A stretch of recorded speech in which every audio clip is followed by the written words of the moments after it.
Et c'est reparti pour des petits exos, toujours en priorité opératoire. Donc je vous ai laissé les règles et le vocabulaire. Et on est parti pour l'exo 3. Tac. Hop, hop, et c'est parti. Donc cette fois-ci les calculs seront un peu plus... Non, ils seront pareils, même du même acabit. Mais on va faire un exo. L'exo 3 et l'exo 4 seront similaires, sauf que j'ai placé des parenthèses dans l'exo 4, vous verrez. Donc je vais me prendre la moitié à gauche, la moitié à droite, ça serait bien de faire ça comme ça. Hop, ça c'est ce qu'on appelle un trait droit chez moi. Donc exo 3, c'est égal, et c'est parti, c'est égal, donc c'est 5 fois 7, 5 fois 7, moins 1. Voilà, je peux le faire comme ça, 5 fois 7 moins 1, c'est une bonne idée. 5 fois 7 moins 1, plus 6, divisé par 3, plus 3. Alors, dans l'exo 4, vous allez voir, c'est la même forme, sauf qu'on va rajouter des parenthèses, ce qui va varier au niveau du résultat. On a un résultat qui est vraiment différent. Donc l'exo 4, hop, 2 points. Et donc, calcul à peu près similaire, sauf qu'on rajoute de la parenthèse. Donc là maintenant c'est le calcul D. C'est égal à 5 fois, entre parenthèses, 7 moins 1, plus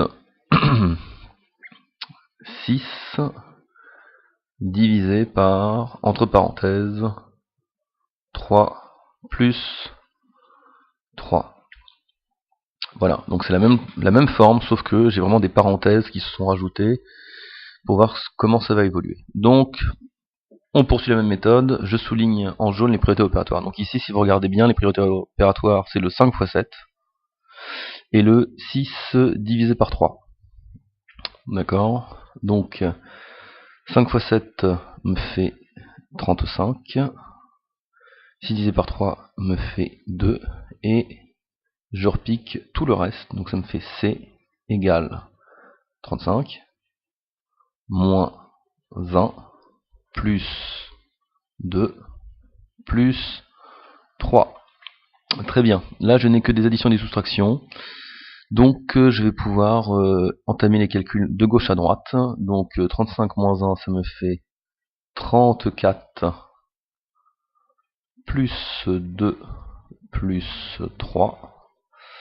Je poursuis vraiment étape par étape, hein. Je continue, donc 34 plus 2, ça me fait 36, plus 3, et je termine, C est égal à 36 plus 3, c'est-à-dire 39.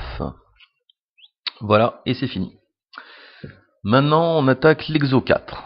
Donc, ici, si vous regardez bien, vous avez des parenthèses, c'est-à-dire que la priorité principale, pour commencer, c'est le 7 moins 1 et le 3 plus 3. 7 moins 1, ça me donne 6. 3 plus 3, ça me donne 6. C'était même pas fait exprès. Et je poursuis, donc je vais avoir D égale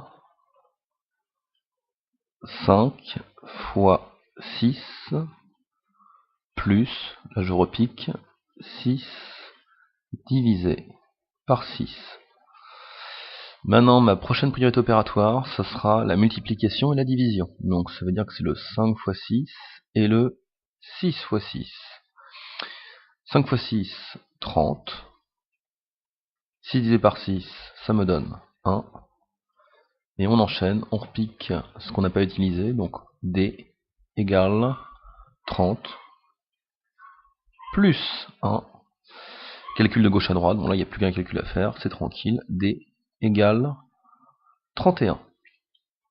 Donc vous voyez bien qu'on a deux résultats totalement différents, 39 d'un côté, 31 de l'autre, et ceci juste avec des ajouts de parenthèses qui ont modifié les ordres de priorité dans mon calcul. Dans l'exo 3, vous voyez que c'était la multiplication et la division qui était prioritaire, normal, parce qu'il n'y avait pas de parenthèse. Dans l'exo 4, malheureusement, il y a des parenthèses, donc il faut d'abord faire l'addition et la soustraction, même s'il y a de la multiplication ou de la division à l'extérieur. C'est les parenthèses qui dominent, c'est le top au niveau des priorités. Donc j'ai commencé par là, et ensuite je me suis rabattu en deuxième étape sur la multiplication, sur le fameux 5 fois 6 et le 6 divisé par 6 au niveau de la division. Voilà. Donc vous avez pu voir au niveau de ces deux exos comment était mené un calcul suivant les différentes priorités opératoires. Donc si vous ne les respectez pas, vous pouvez vraiment avoir un problème de résultat final. Voilà. C'est quasiment systématique, hein. C'est rare que des erreurs se compensent, ça arrive, mais ça sera généralement le cas, c'est-à-dire que vous allez avoir des petits problèmes de résultat final. 39-31, c'est tout un monde, c'est différent. Voilà.